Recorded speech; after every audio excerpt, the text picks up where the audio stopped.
Hey guys, tonight we're going to embark on a rather slow, unhurried journey back to ancient Egypt, where the sun beats down on the golden sands and the Nile flows with a timeless rhythm. Imagine yourself standing on the dusty bank, watching the slow, deliberate movements of a felucca drifting by. The air is thick with the scent of dry earth and a hint of papyrus, carried on a soft breeze. You might hear the distant braying of a donkey or the gentle rustle of palm fronds. And if you listen closely, perhaps you'll hear a flutter of wings, a quiet coo, as we delve into a surprisingly effective, yet utterly tranquil, aspect of their lives, the use of pigeons as their very own postal service. You probably won't survive the sheer lack of dramatic tension in this historical deep dive, but I promise it will be incredibly soothing. So, before you get comfortable, take a moment to like the video and subscribe, but only if you genuinely enjoy what I do here. And if you're up for it, drop a comment below telling me where you're listening from and what time it is for you right now. It's always fascinating to see how far these quiet stories travel.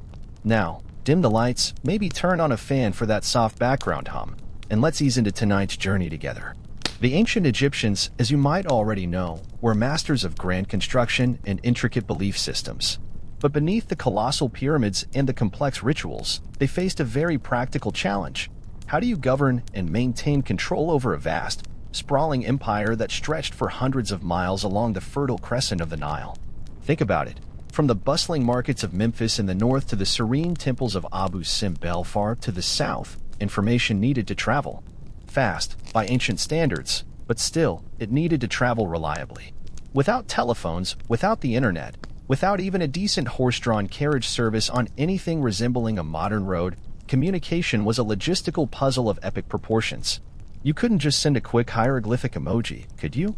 Though, honestly, some of their hieroglyphs probably conveyed a surprising amount of emotional nuance. Imagine trying to explain complex tax reforms or military troop movements with a series of stylized bird symbols. Oh, that bird with the basket means the grain harvest is down again. The sheer scale of the empire demanded ingenuity. A pharaoh and his palace needed to know what was happening at the distant borders, whether a rebellion was brewing in a remote province, or if the annual Nile flood was behaving predictably, a matter of life and death, as you recall, for their agriculture. Decisions had to be made, orders issued, and news, both good and bad, had to be conveyed. This wasn't just about leisurely correspondence between friends, it was about the very sinews of the state, the flow of information that kept the vast machinery of ancient Egypt grinding along. Imagine trying to run a country where it takes weeks, even months, for a message to travel from one end to the other. It would be like trying to organize a surprise birthday party for someone who lives in another dimension. By the time the invitation arrives, it's probably their next birthday. The necessity wasn't merely administrative, it was also economic. Trade routes stretched across the desert and along the river. Goods were exchanged, and prices fluctuated. Merchants needed updates, and the state needed to keep tabs on revenue from taxes and tariffs. Furthermore, in times of war or unrest, rapid communication could mean the difference between victory and defeat, or between suppressing a minor revolt and watching it erupt into full-blown civil strife. Think of a general on a far-flung campaign needing to report back to the pharaoh or requesting reinforcements. Every hour of delay could be critical. You wouldn't want your reinforcements to arrive after the battle was already lost, leaving you awkwardly explaining to the pharaoh why you're missing an entire legion and a very expensive chariot. So, while we often focus on the grand monuments and the religious complexities, it's worth appreciating the underlying practicalities that made such a civilization function. The need for reliable, relatively swift communication was paramount. It was a silent, unsung hero of ancient Egyptian stability, ensuring that the pharaoh's will, or at least his latest decree about the proper way to tie a sandal, could be relayed across his sprawling domain. Historians still argue whether the complexity of their administrative structure required a sophisticated communication system, or if the availability of such a system allowed for greater administrative complexity. It's a bit of a chicken and egg situation, or perhaps, in this case, a pigeon and papyrus situation. Either way, the stage was set for a truly remarkable solution, one that involved a humble bird with an innate sense of direction and a surprisingly strong work ethic. Before the rather elegant solution of the homing pigeon took flight, the Egyptians, like many early civilizations, relied on more grounded, and often more exhausting, methods for communication. Imagine, for a moment, being an ancient Egyptian messenger. Your primary mode of transport would likely be your own 2 feet. You'd trudge across scorching sands, your sandals kicking up dust, or navigate the dense, reedy banks of the Nile, carrying messages etched on papyrus scrolls, or perhaps even simple clay tablets. This was the original snail mail, but without the convenient snails. It was, quite literally, afoot. Runners, or fast messengers, were the backbone of early communication networks. They were often trained athletes, chosen for their endurance and speed. Think of it as the ancient Egyptian version of a marathon relay team. But instead of a baton, they're passing along vital information about, say, a missing shipment of lotus blossoms or a rather grumpy crocodile. These individuals would run from outpost to outpost, or between major cities, often through the hottest parts of the day. Their efficiency was remarkable for the era, but still inherently limited by human physiology. You can only run so fast, for so long, especially when you're not allowed to stop for a quick camel milk latte. Beyond human effort, other rudimentary signals were employed. Smoke signals, for instance, were a universal ancient communication tool, understood across vast distances. Imagine a series of carefully constructed fires, sending plumes of smoke into the clear blue Egyptian sky. A single puff might mean, all clear, while 3 rapid puffs could signal trouble brewing near the granary. The problem, of course, is that smoke signals are inherently limited in their complexity. You can convey basic alerts, but trying to send a detailed inventory of newly discovered scarabs would be impossible. Is that 2 puffs for beetles, or 3 puffs for a beetle invasion? The distant observer might ponder, squinting against the desert glare. Also, you're entirely dependent on good weather. A sudden sandstorm, or even just a cloudy day, could render your urgent message invisible, which isn't ideal when you're trying to warn the pharaoh about an impending hyena attack on the royal laundry. Drum signals were another possibility, especially for conveying messages over shorter, more localized distances or within military encampments. The rhythmic beat of a drum could alert troops, signal a change in watch, or even coordinate simple maneuvers. But like smoke, the vocabulary of drum beats is quite restricted. You couldn't, for example, send a detailed recipe for unleavened bread using only percussion. Boom boom tish. Does that mean knead the dough or hit the dough? These methods, while functional for their time, were slow, vulnerable to interception, and severely limited in the volume and complexity of information they could transmit. A message about the annual taxation of geese, for instance, might take weeks to reach the capital from a distant province, by which time the geese might have, well, migrated. The need for a faster, more reliable, and perhaps even a bit more sophisticated system was evident.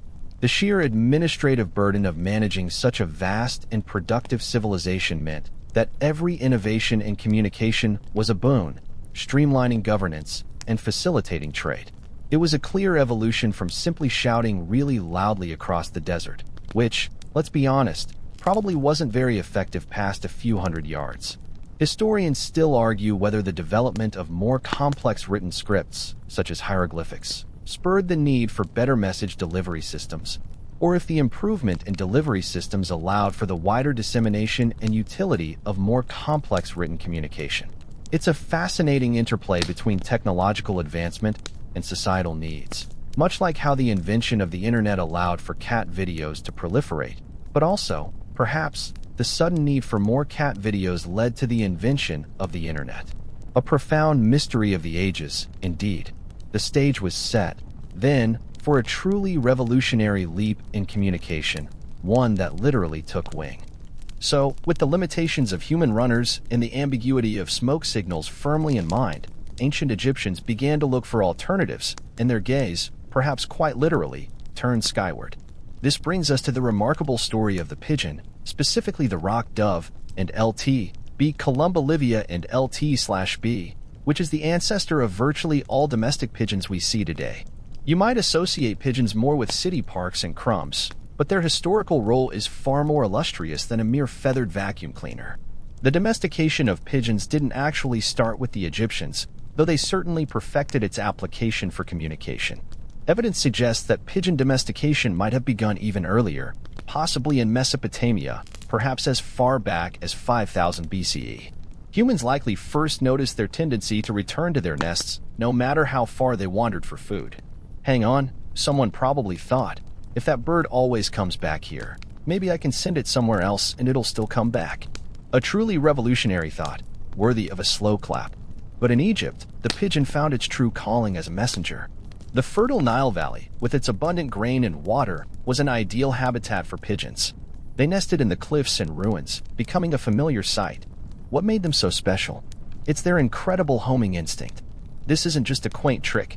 It's a deep-seated biological drive, an innate ability to find their way back to their home loft, often over vast distances and unfamiliar terrain. This natural talent, combined with centuries of selective breeding, transformed them from simple wild birds into highly efficient, feathered couriers. Imagine if your Amazon delivery driver had an infallible, built-in GPS that always led them back to the warehouse. That's essentially what the Egyptians had with their pigeons. The Egyptians revered animals, and pigeons were no exception. They weren't just seen as tools. They were often associated with divine attributes, symbols of love, peace, and even fertility. You might see images of pigeons in tomb paintings, not just as food, but as part of the vibrant ecosystem of the afterlife, or as offerings. This cultural appreciation likely contributed to their successful integration into Egyptian society. It's much easier to train an animal you respect than one you simply view as a resource. It's like trying to get a cat to do anything you want. Good luck with that unless you approach with utmost reverence and perhaps a treat. Over time, certain breeds of pigeons were likely favored for their homing abilities, speed, and endurance. While we don't have detailed breed standards from ancient Egypt, it's reasonable to assume that careful selection over generations led to birds that were robust, swift, and possessed that unerring instinct to return. Think of it as ancient genetic engineering, focusing on postal efficiency rather than, say, fancier tail feathers, though they probably appreciated those too. The relationship between humans and pigeons became a symbiotic one. The birds provided a vital service, and in return, they received protection, food, and purpose. It was a quieter, less dramatic partnership than, say, a pharaoh and his lion, but arguably just as crucial to the functioning of their world. Historians still argue whether the initial impetus for pigeon domestication in Egypt was for communication or for food. Pigeons were, after all, a readily available source of protein. It's plausible that their value as a food source led to their widespread keeping, and only then was their homing instinct truly exploited for communication. Or perhaps, from the very beginning, their unique navigational skills were recognized and nurtured. It's one of those delightful historical ambiguities that allows for endless, gentle speculation. Either way, these birds were about to change the landscape of ancient Egyptian communication, one quiet flight at a time. Now, with the pigeon's innate homing instinct established as the cornerstone of this ancient postal service, let's consider the natural highway that truly facilitated their journeys, the magnificent Nile River. While the pigeons themselves flew, the river's unique geography was implicitly, and often explicitly, tied to the effectiveness of their postal routes. Imagine the Nile, a shimmering ribbon of life, cutting through the vast, arid desert. For the Egyptians, it was everything. Their source of food, their spiritual center, and crucially, their primary transportation artery. Boats, from small papyrus skiffs to grand barges, constantly plied its waters, carrying goods, people, and, sometimes, even the very messages that would eventually take flight. You see, while a pigeon could fly directly from point A to point B, the network of human activity along the Nile was essential for setting up and maintaining the pigeon posts. It's like having a super-fast fiber optic cable that only works if you have a reliable network of human technicians to install and maintain it. The Nile flows from south to north, but the prevailing winds in Egypt tend to blow from north to south. This fascinating meteorological quirk created a natural two-way superhighway. Boats could sail south against the current with the help of the wind, and then simply drift north with the current. This made travel up and down the length of the country relatively efficient for the time. What does this have to do with pigeons, you ask? Well, imagine a pharaoh in the capital, Memphis, needing to send a message to a general campaigning far to the south, perhaps near Aswan. He couldn't just release a pigeon from Memphis and expect it to fly to Aswan. The pigeon's homing instinct brings it back to its loft. This is where the Nile and human ingenuity came into play. A general or an official stationed in Aswan would bring their own pigeons, trained to return to their permanent loft in Aswan, with them on their journey up the Nile. When a message needed to be sent back to Memphis, A pigeon that had been born and raised in Memphis, but transported south by boat, would be released. This bird, perhaps feeling a gentle flutter of homesickness, would then make its unerring journey back to its familiar loft in the capital. It's like sending your mail by having the postman drive to your friend's house, drop off a letter, and then take your trained homing pigeon with him back to the post office so it can fly your reply home. A bit convoluted, perhaps, but incredibly effective. Conversely, if a message needed to go from Memphis to Aswan, a pigeon trained in Aswan would be brought to Memphis by boat. Once the message was attached, it would be released, winging its way back to its home loft in Aswan. The Nile, therefore, wasn't just a physical route for the pigeons. It was the logistical backbone that allowed the Egyptians to strategically deploy their feathered messengers to points far from their home lofts, enabling a truly bidirectional communication system. Without the river, moving the outbound pigeons to their various launch points would have been a much slower and more arduous undertaking, severely limiting the reach and speed of the pigeon post. It's a classic example of how different technological and natural elements combine to create a remarkably efficient system. You wouldn't put a Ferrari engine in a rowboat, would you? Well, maybe if you were bored enough. Historians still argue whether the primary means of transporting outbound pigeons was always by river, or if overland routes, perhaps utilizing donkeys or even human porters, were also regularly employed for shorter distances or in areas not directly adjacent to the Nile. It's clear the river was central, but the full extent of their logistical flexibility remains a fascinating area of gentle speculation. Regardless, the rhythmic flow of the Nile, silently guiding barges laden with all manner of goods, including their precious avian cargo, was an unsung hero of ancient Egyptian communication. With the pigeons acquired and the Nile serving as a silent, flowing highway, the next crucial step in establishing this ancient postal service was, naturally, training the homing pigeons. This wasn't simply a matter of tossing a bird into the air and hoping for the best. It was a meticulous, patient process, surprisingly gentle in its approach, that honed their innate instincts into a reliable communication system. Imagine trying to teach a cat to fetch your slippers, but on a much grander, more historically significant scale. The training typically began when the pigeons were quite young, often still in their squab phase or shortly after they'd fledged. Their first flights would be very short, around the immediate vicinity of their home loft. Think of it as kindergarten for pigeons. Short lessons, lots of supervision, and plenty of tasty snacks, likely grain or seeds, as positive reinforcement. The goal was to firmly imprint the location of their loft into their minds. This imprinting is crucial for homing pigeons. Their desire to return to this specific, familiar spot is the engine of their entire career. It's like how you always know where your own bed is, no matter how tired or disoriented you might feel. As the pigeons matured, the training flights would gradually increase in distance. A trainer would take the birds a short distance from the loft, perhaps a few hundred yards, release them, and observe their return. Once they consistently made that short journey successfully, the distance would be incrementally extended, a mile, then 5 miles, then 10, and so on. This slow, methodical process, often repeated over weeks or months, built up the pigeons' confidence and navigational skills. It taught them to orient themselves using the sun, the Earth's magnetic field, and perhaps even subtle landmarks visible from above. It's a bit like teaching a child to ride a bike. You start with training wheels, then remove them for short distances, gradually building up to a cross-country tour. Except, of course, the pigeons didn't complain about scraped knees. The care of the pigeons during this training was paramount. Healthy, well-fed birds are happy, well-performing birds. They would have been provided with clean water, good quality grain, and protection from predators. A sick or stressed pigeon isn't going to be much help delivering a critical message about the availability of fresh linen for the pharaoh's royal chambers. This nurturing environment further reinforced their bond with their home loft, making it an even stronger draw. It was a mutually beneficial relationship. The Egyptians got their reliable messengers, and the pigeons got a pretty sweet deal: regular meals, a safe home, and the thrill of the open sky. The training methods likely varied slightly from trainer to trainer, but the core principle remained the same: positive reinforcement and gradual exposure.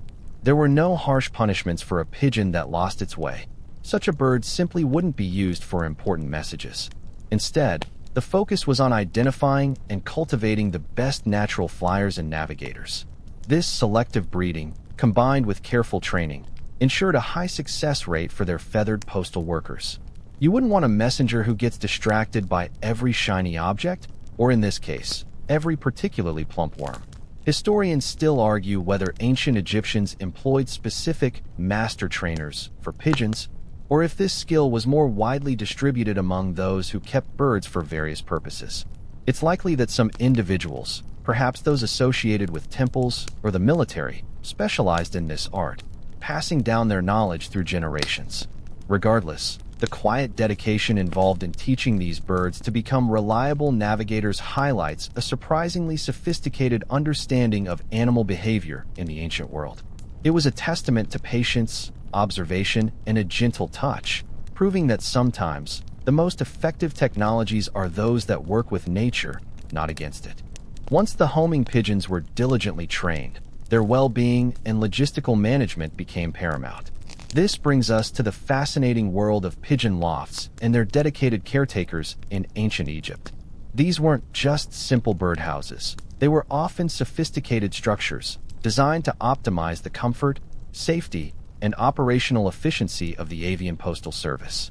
Imagine a specialized building, perhaps a tower or a substantial annex to a larger estate, dedicated solely to these feathered messengers. These lofts would have been constructed with specific considerations in mind: easy access for the caretakers, protection from predators like falcons, snakes, or even opportunistic cats. You remember the one that might have been trying to get at the royal laundry? And adequate ventilation to keep the birds healthy. They often featured small individual nesting compartments or shelves, giving each pair of pigeons their own sense of territory and privacy. This organization was crucial for managing a large flock and ensuring that the birds felt secure and motivated to return. It's like designing a miniature, feathered apartment complex, complete with individual units and a very attentive landlord. The location of these lofts was also strategic. They would have been established at key administrative centers, military outposts, and royal palaces, anywhere that reliable communication was essential. A loft in Memphis, another in Thebes, perhaps one near a busy port or a strategic border fortification. Each loft would house a permanent colony of pigeons, all trained to return to that specific location.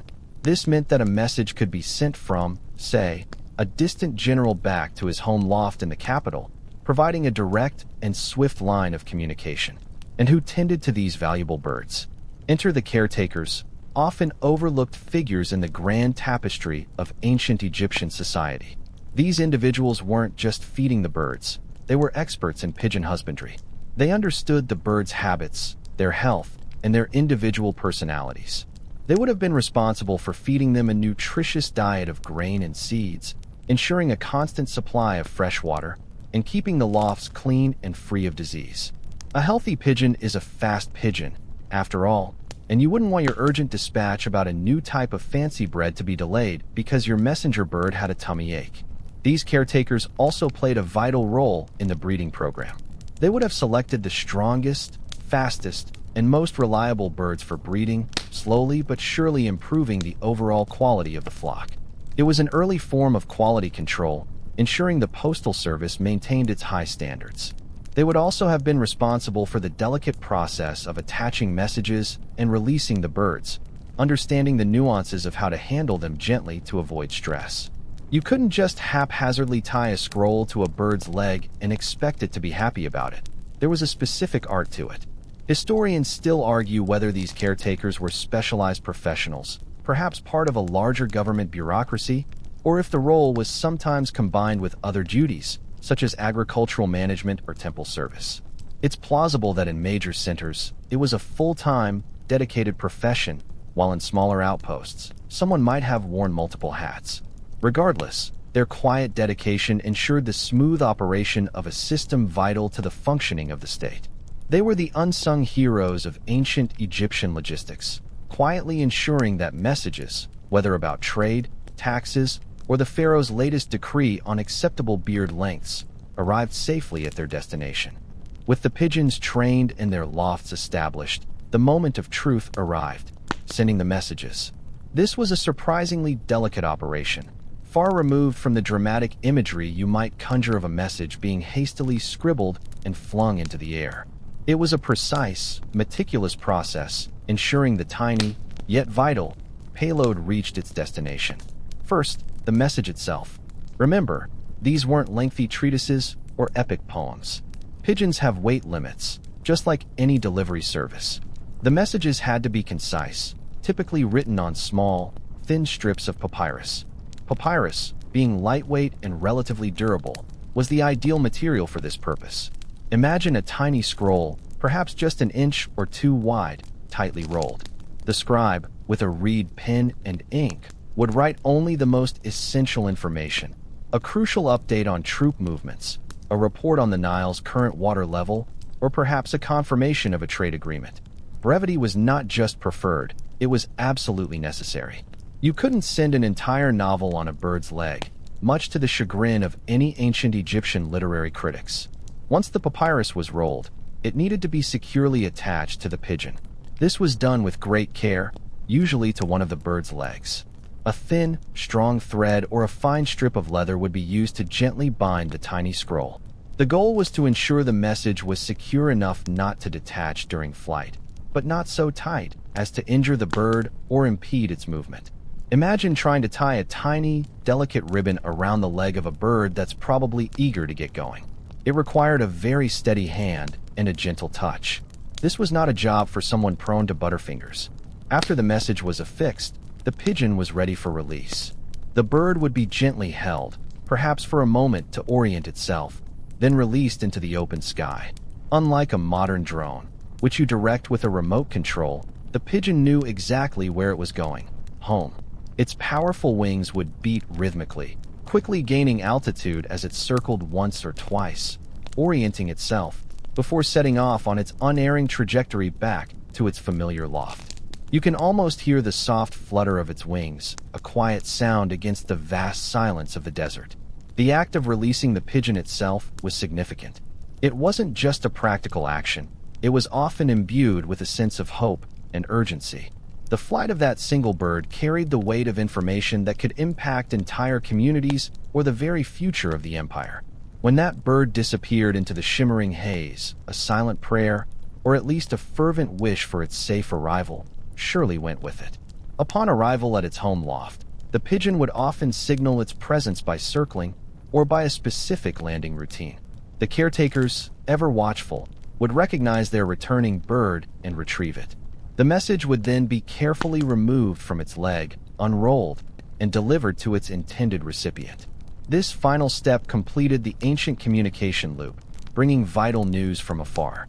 It was a streamlined system, remarkably efficient for a world without any of our modern conveniences. Historians still argue whether messages were ever duplicated and sent with multiple pigeons, either for redundancy in case one bird was lost, or if different pigeons were used for different levels of urgency. It's plausible that for truly critical dispatches, a backup bird might have been sent, or even a human runner dispatched concurrently, just in case. After all, you wouldn't want to bet the entire kingdom on one bird's perfect sense of direction, even if it was a very, very good bird. With the papyrus attached and the pigeon released, what kinds of information were these feathered messengers carrying across the ancient Egyptian landscape? The types of messages carried were as varied as the needs of a sprawling empire, though always constrained by that crucial factor: brevity. You weren't sending detailed architectural blueprints via bird, but rather the most pressing, concise updates. Think about the sheer administrative demands of ancient Egypt. One primary type of message would have been related to state administration and governance. This included reports from provincial governors to the pharaoh or his viziers, detailing local events, tax collections, or judicial rulings. Imagine a message arriving that simply states, "Nile flood excellent, grain harvest promising, village of Coptos paid all dues." Or perhaps, bandits sighted near Elephantine, requesting additional guard deployments.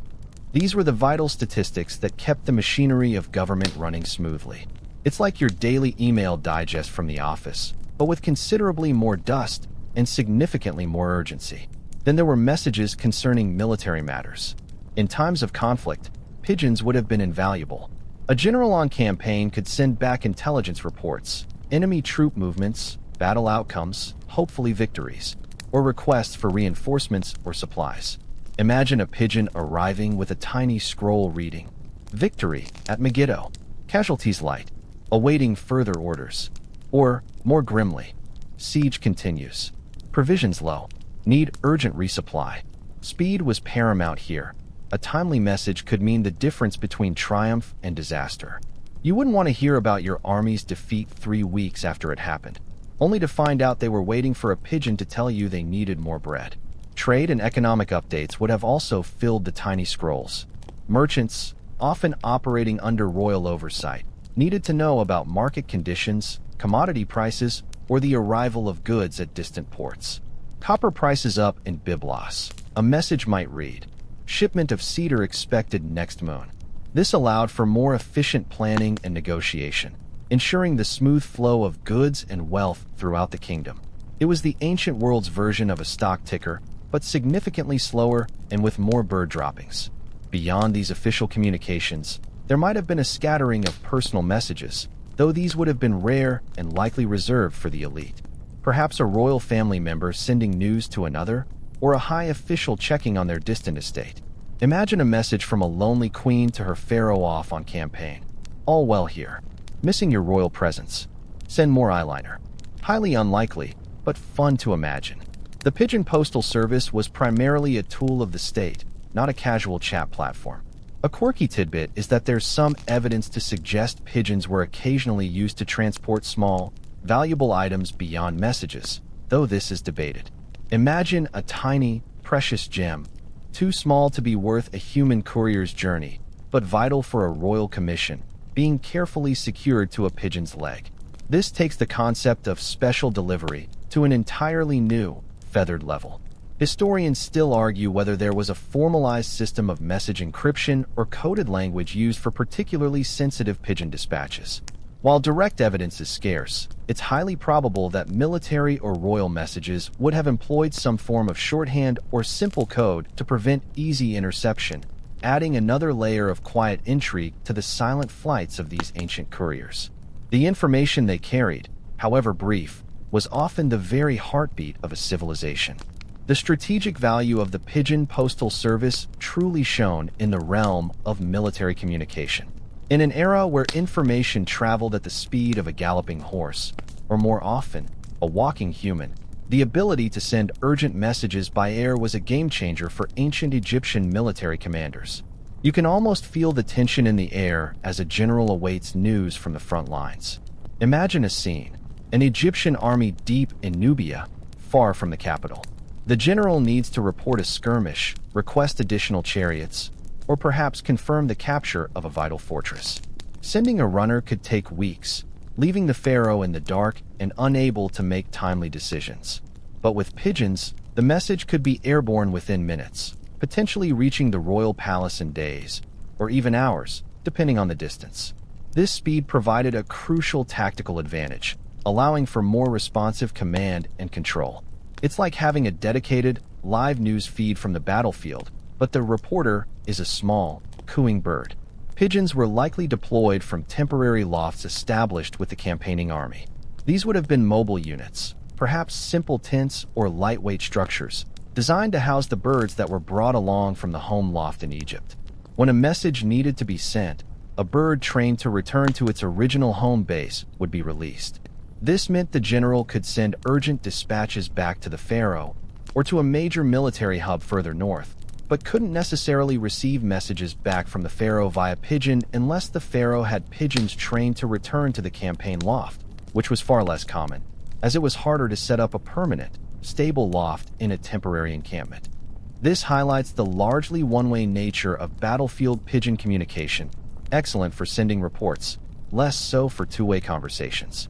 These military messages often concerned vital intelligence, the size and disposition of enemy forces, the success or failure of a siege, the discovery of new resources, or even the condition of their own troops.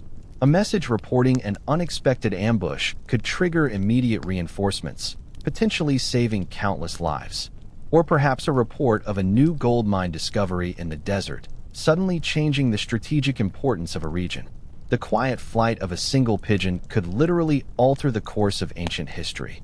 A quirky, but essential, tidbit is that military pigeons would have been carefully selected for their robustness and resilience, as they would be flying over potentially dangerous terrain, exposed to harsh weather, and even the possibility of being spotted and targeted by enemy forces. While we don't have accounts of ancient Egyptian archers specifically targeting messenger pigeons, it's a logical assumption that such a valuable asset would be at risk. It's like sending a valuable spy through enemy territory. You want the best of the best, and you hope they're good at dodging arrows. Historians still argue about the exact command structure for military pigeon units. Were they integrated directly into army logistics? Or were they a separate, specialized corps of bird handlers attached to the pharaoh's personal staff? It's plausible that both systems existed, depending on the scale and importance of the campaign. Regardless, the reliance on these feathered warriors underscores their undeniable contribution to ancient Egyptian military prowess, providing a swift, silent conduit for information that kept the vast empire informed and, hopefully, victorious. Even with the pigeons' incredible homing instinct and careful training, the journey back to their loft was not without its hazards. The perils of pigeon post were numerous, transforming each flight into a quiet act of courage for the birds and a nail-biting wait for the senders. It wasn't always a smooth, tranquil glide through the azure Egyptian sky. Perhaps the most obvious threat came from predatory birds. Falcons, hawks, and even eagles, soaring high above the desert, would have viewed a homing pigeon as a tempting, slow-moving meal. These aerial hunters were swift and deadly, and a pigeon, even with its speed, was vulnerable in the open air. Imagine a tiny papyrus scroll bearing vital news, suddenly plummeting to the desert floor, its feathered courier intercepted mid-flight. It's a sobering thought, transforming the quiet journey into a miniature aerial drama. The ancient Egyptians couldn't exactly equip their birds with anti-falcon missile systems, could they? Though I'm sure someone at the time probably wished they could have. Beyond avian predators, the natural environment itself posed significant dangers. Fierce sandstorms could whip up without warning, disorienting the birds, forcing them down, or even burying them. The scorching desert sun could lead to dehydration, especially on longer flights, weakening the birds and making them more susceptible to exhaustion. Navigating over vast, featureless stretches of desert or water could be confusing, even for the most instinctively guided bird. It's like trying to find your way home in a blinding snowstorm. Only instead of snow, it's sand, and instead of a car, you're flying. Then there were the less dramatic, but equally effective, threats, exhaustion, and injury. A pigeon might simply become too tired to complete a long journey, especially if battling headwinds. Or it could sustain an injury, perhaps from flying into an unseen obstacle or tangling with a rival bird, forcing it to land prematurely. A grounded pigeon meant a lost message, at least temporarily, until it could recover or be found, which was highly unlikely in the vastness of the desert. A quirky and somewhat humorous tidbit is the potential for human interference, though probably not malicious. Imagine a hungry farmer seeing a plump pigeon land in his field, thinking, "Free dinner," without realizing it was carrying a top-secret message about the pharaoh's new favorite type of bread. While unlikely for highly trained postal pigeons, the thought adds a layer of gentle unpredictability to their mission. More likely, perhaps, was the risk of getting caught in nets set for other birds, or simply being disturbed by human activity, causing a delay or a deviation from their route. Historians still argue about the typical success rate of ancient Egyptian pigeon post. While they were undoubtedly efficient for their time, the sheer number of environmental and predatory threats means that not every message would have made it through. It's likely that critical messages were sometimes duplicated and sent with multiple birds, or even through human runners as a backup, just to hedge against these inherent risks. Despite the perils, the quiet heroism of these birds, silently carrying the fate of empires on their tiny legs, remains a testament to their enduring utility. Beyond their practical roles in administration and military intelligence, pigeons also held a surprisingly significant, though often symbolic, place in the royal and religious life of ancient Egypt. Their presence wasn't just about efficiency, It was about prestige, ritual, and even the divine. Imagine the grand processions and ceremonies along the Nile. While you wouldn't see a pharaoh parading a pigeon on a leash, the birds were nonetheless integrated into the fabric of high society. Pigeons were often associated with certain deities, perhaps due to their perceived purity, their ability to ascend to the heavens, or their consistent return to their homes, symbolizing loyalty and continuity. They might have been seen as messengers to the gods, carrying prayers or offerings skyward. This spiritual connection elevated them beyond mere working animals. They became part of the sacred landscape. It's a gentle reminder that for the Egyptians, the line between the mundane and the divine was often beautifully blurred. In the royal court, the use of pigeons for communication would have been a mark of a sophisticated and well-organized state. A pharaoh receiving swift updates via pigeon, rather than waiting weeks for a runner, demonstrated his control and influence over his vast domain. This efficiency itself would have contributed to the perception of the pharaoh's power and divine favor. Imagine the whispers among the court. The pharaoh knows all, even what happens at the distant quarries, almost as soon as it happens. This quiet speed lent an air of omniscience, a valuable asset for any ruler. Pigeons also appear in various forms of Egyptian art, though perhaps less frequently than other animals like cats, ibises, or scarabs. You might find them depicted in tomb paintings not just as a food source, but in scenes of daily life, or even as part of agricultural bounty, symbolizing prosperity. Their gentle nature and consistent behavior made them appealing subjects. It's like finding a small, tranquil detail in a grand fresco, a subtle nod to their ubiquitous presence. A quirky tidbit is the potential for pigeons to have been used in symbolic releases during festivals or important state events. Imagine, at the coronation of a new pharaoh, a flock of pristine white pigeons being released, soaring into the sky, symbolizing the pharaoh's reign reaching new heights, or carrying the joyful news across the land. While direct evidence for such grand symbolic gestures with homing pigeons is scarce, it aligns with Egyptian cultural practices of animal symbolism and grand spectacles. It's certainly a more graceful image than releasing a flock of grumpy crocodiles.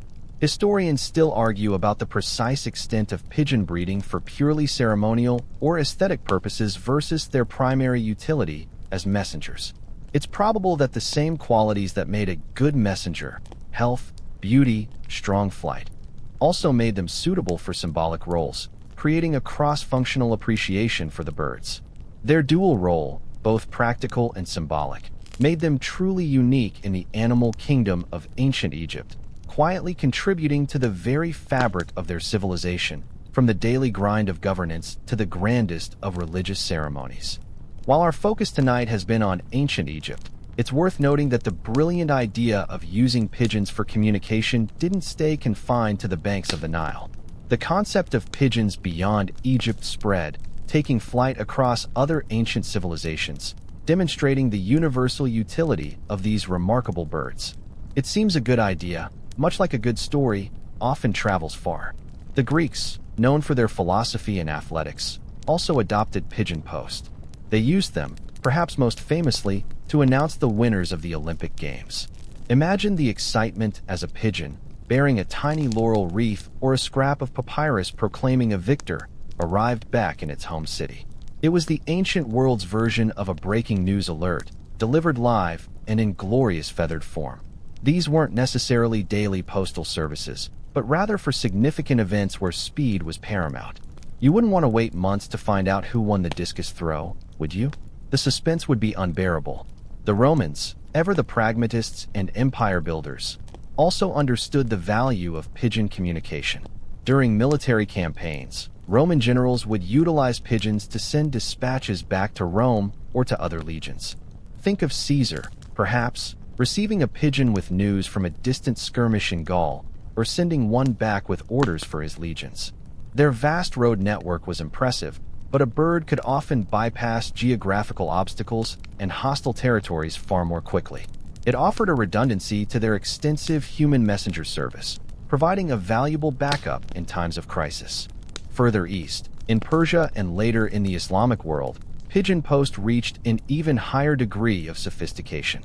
The Abbasid Caliphate, for instance, developed a highly organized and widespread pigeon post system, complete with dedicated pigeon towers and well-established routes connecting major cities across their vast empire. They used pigeons for military intelligence, state administration, and even for reporting market prices, creating a network that rivaled, and perhaps even surpassed, that of the Egyptians in its scope and complexity. This was serious business, not just a quirky ancient hobby. Some accounts describe dedicated pigeon postmasters and even pigeon training manuals, illustrating the advanced nature of their systems. A quirky, but fascinating, tidbit is that some cultures reportedly trained their pigeons to carry small, symbolic gifts or tokens, not just messages, further diversifying their utility beyond simple communication. Imagine a tiny, precious trinket arriving by air, a small surprise from a distant friend or ally. Historians still argue whether the idea of pigeon posts spread primarily through direct cultural exchange and observation, or if the independent domestication and utilization of pigeons arose spontaneously in different regions. It's likely a combination of both. The inherent utility of the bird was recognized independently, but successful examples then inspired adoption and adaptation by neighboring cultures. Regardless of its exact lineage, the pigeon's enduring role as a swift messenger across diverse ancient civilizations highlights a shared human need for efficient communication, proving that sometimes the simplest solutions are the most profound. Like all great technologies, the ancient Egyptian pigeon post, despite its effectiveness, eventually began to face its own challenges and slowly moved towards obsolescence. The decline of Egyptian pigeon post wasn't a sudden collapse, but rather a gradual fading as newer, more efficient, and often more robust methods of communication emerged over centuries. One of the primary reasons for its eventual decline was the advancement of other communication infrastructure. As empires grew and trade routes solidified, more sophisticated road networks were built.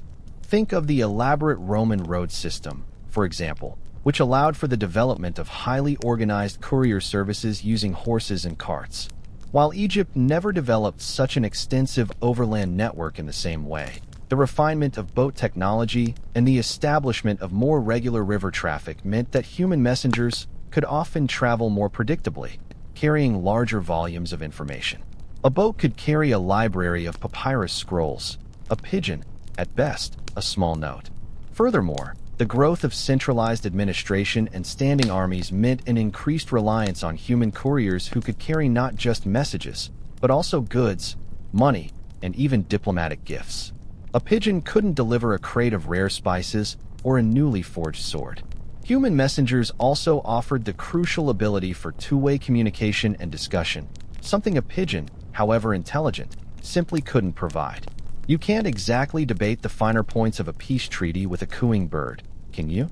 Yes, but what about the indemnities, Mr. Pigeon?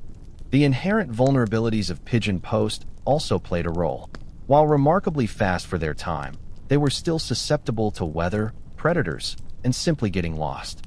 A human courier, while slower, could often navigate around obstacles, seek shelter, and if truly lost, ask for directions, assuming they spoke the local dialect. The reliability, while good, wasn't absolute, and as states became more complex, they demanded higher levels of certainty in their communications. As Egypt came under the rule of successive foreign powers, first the Persians, then the Greeks under Alexander the Great, and finally the Romans, these new rulers brought their own administrative systems and communication preferences. While they might have initially adopted existing Egyptian methods, they would also introduce their own, often more developed, methods that relied less on avian assistance. The integration into larger, interconnected empires meant aligning with broader communication standards. It's like your country adopting a new universal plug type. Eventually, your old, charmingly unique sockets become a bit less convenient. A quirky, yet telling, tidbit is that while its use for official state communication diminished, pigeons often continued to be used for more localized or private messages, or by specific groups like merchants. The simple effectiveness for certain tasks meant it didn't vanish overnight, but rather receded into more niche applications. The death of ancient pigeon post was more of a graceful retirement in a specialized service. Historians still argue about the exact timeline and reasons for the decline of systematic pigeon post in Egypt. Was it purely technological displacement, or were there economic factors, such as the cost of maintaining large pigeon lofts and skilled caretakers, that contributed to its gradual phasing out? It's likely a complex interplay of all these factors, as the relentless march of human ingenuity found even better, albeit often slower, ways to move information. Despite its eventual phasing out for primary state communication, the legacy of the Egyptian pigeon endures, not just in historical records, but in the very idea of rapid, aerial communication. These quiet, feathered messengers set a precedent, laying the groundwork for how we think about information transfer over distance. Think about it. The core concept of sending a message quickly and reliably through the air, bypassing ground obstacles, is something that fascinates us even today. From ancient pigeons to modern drones carrying packages, the desire to conquer distance with speed remains a constant. The Egyptians, through their ingenious use of pigeons, were among the very first to systematically achieve this on a significant scale. They proved that flight could be harnessed for communication, long before anyone even dreamed of hot air balloons or airplanes. It was a testament to observing nature and adapting its wonders for human benefit. You could say they were the original airmail service, albeit a rather soft-landing one. The principles of pigeon post, developed in places like ancient Egypt, continued to influence communication systems for millennia. Homing pigeons played crucial roles in later historical periods, from the Roman Empire, as we briefly touched upon, to medieval sieges, and even during the two world wars, where they served as vital, silent intelligence gatherers when other technologies failed. The quiet, reliable bird was often the last resort, flying through literal storms of bullets and shrapnel, carrying messages that could save lives or turn the tide of battle. Their ancient Egyptian ancestors would have been proud. Moreover, the careful husbandry and training techniques developed for these pigeons contributed to a broader understanding of animal behavior and selective breeding. The insights gained from nurturing these birds, understanding their instincts, and improving their capabilities were subtle but significant contributions to human knowledge, extending beyond just communication. It was an early form of bioengineering focused on enhancing a natural talent. A quirky and rather charming tidbit is how the pigeon's iconic status as a messenger has permeated our language and culture. We still talk about sending a pigeon or homing in on something, even when no actual birds are involved. This linguistic legacy is a testament to the deep impression these creatures made on the human imagination as symbols of reliable, swift communication. You wouldn't say, "I'll snail mail you the news," if you wanted it to sound fast, would you? Historians still argue about the precise cultural impact of the pigeon post on daily life in ancient Egypt. Was its presence keenly felt by the average citizen, or was it primarily an unseen tool of the elite? While direct evidence is elusive, it's clear that even if largely unseen, the efficiency it brought to governance and trade would have indirectly benefited the wider populace, ensuring a more stable and prosperous society. The legacy of the Egyptian pigeon isn't just about how they sent messages. It's about the very idea of connecting a vast world, one gentle, wing-beaten flight at a time. Even though the ancient Egyptian pigeon post is long gone, the fascination with these remarkable birds and their homing abilities hasn't faded. In fact, it lives on vibrantly through modern pigeon enthusiasts, a dedicated community of people who continue to train, breed, and race homing pigeons around the world. It's a quiet passion, a gentle echo of those ancient practices. Imagine a group of hobbyists gathered at dawn, their specially designed pigeon transporters ready. Each bird, a descendant of those ancient rock doves, is a finely tuned athlete, bred for speed, endurance, and that unerring homing instinct. Modern pigeon racing is a global sport where birds are taken hundreds, even thousands, of miles from their lofts, released, and timed on their journey back home.